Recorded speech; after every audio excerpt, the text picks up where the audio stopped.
Nënkryetari i Bashkimit Demokratik për Integrim Arvar Ademi në konferencë për shtyp tha se Kristian Mickoski ka thënë publikisht që qëllimi i tij është që BDI të zhduket nga skena politike.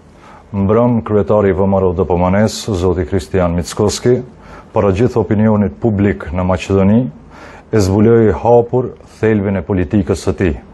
Qëllimi i këtyre zgjedhjeve është që BDI të zhduket nga skena politike.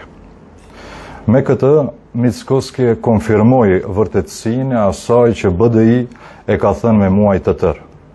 Mickoski dëshiron të jetë ai që vendos për shqiptarët dhe në emër të shqiptarëve.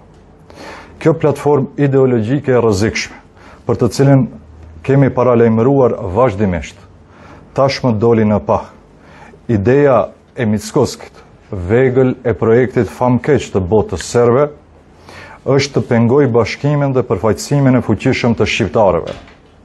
Vetëm në këtë mënyrë, ai dhe patronët e tij nga veriu do të mund të vazhdojnë të poshtrojnë popullin shqiptar, duke mbajtur në pushtet politikanë shqiptar të nënshtruar e të dobët, si ata të Vlenit, që heshtin vetëm për të ruajtur karriget e tyre. Mickoski nuk kërkon të fitojë zgjedhjet, por të fshi një ide të tërë politike për barazi, të eliminoj një popull të tërë nga jeta publike e politike e Maqedonisë. Kur Mickoski thot BDI të zhduket, ai thot se shqiptarët nuk kanë të drejtë të vendosin vetë se kush i përfaqëson. Ai pretendon se ka ardhur koha që dikush tjetër, më saktësisht ai, të përcaktoj se cili shqiptar është i pranueshëm, cili mund të ulet në tryezë e cili jo.